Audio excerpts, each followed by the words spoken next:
दोस्तों, आज सुनते हैं कहानी। एक पिता और उसका पुत्र साथ साथ टहलने निकले। वे दूर खेतों की तरफ निकल गए। तभी पुत्र ने देखा कि रास्ते में पुराने हो चुके एक जोड़ी जूते उतरे पड़े हैं, जो संभवतः पास के खेत में काम कर रहे किसी गरीब मजदूर के थे। बेटे को मजाक सूझा। उसने पिता से कहा, क्यों ना आज कुछ ऐसा करें जिससे ये शाम हमें हमेशा याद रहे। पिता ने असमंजस से बेटे की ओर देखा और पूछा, क्या मतलब? तो बेटा बोला, हम ये जूते कहीं छुपाकर झाड़ियों के पीछे छुप जाते हैं।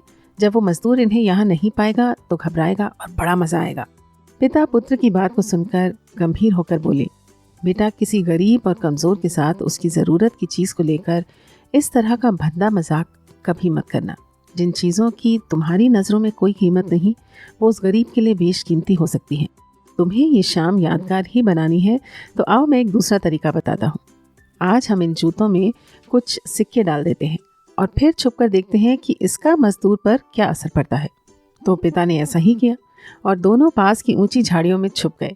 मजदूर जल्द ही अपना काम खत्म कर जूतों की जगह पर आया। उसने जैसे ही एक पैर जूते में डाला तो उसे किसी कठोर चीज़ का आभास हुआ। उसने जल्दी से जूता हाथ में लिया और देखा कि अंदर तो कुछ सिक्के पड़े थे। उसे बहुत आश्चर्य हुआ और वो सिक्के हाथ में लेकर इधर उधर देखने लगा।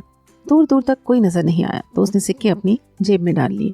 अब उसने दूसरा जूता उठाया, उसमें भी सिक्के पड़े थे।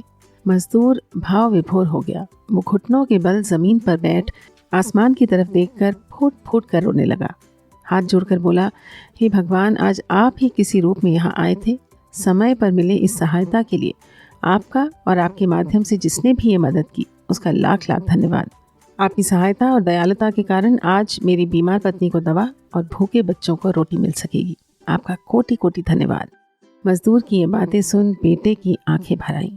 पिता ने पुत्र को सीने से लगाते हुए कहा, अब बताओ बेटा, क्या तुम्हारी मजाक वाली बात से जो आनंद तुम्हें प्राप्त होता, उसकी तुलना में इस गरीब के आंसू और दिए हुए आशीर्वाद तुम्हें जीवन भर जो आनंद देंगे, वो उससे कम है क्या? तो बेटा बोला, हाँ पिताजी, आज आपसे मुझे जो सीखने को मिला है उससे प्राप्त सुख और आनंद को मैं जीवन भर नहीं भूलूंगा। अंदर एक अजीब सा सुकून है। अब तक मैं मस्ती मजाक को ही असली आनंद समझता था, पर आज मैं समझ गया कि मज़ा लेने की अपेक्षा किसी को मज़ा देना कहीं अधिक सुखदायी और आनंदमयी है।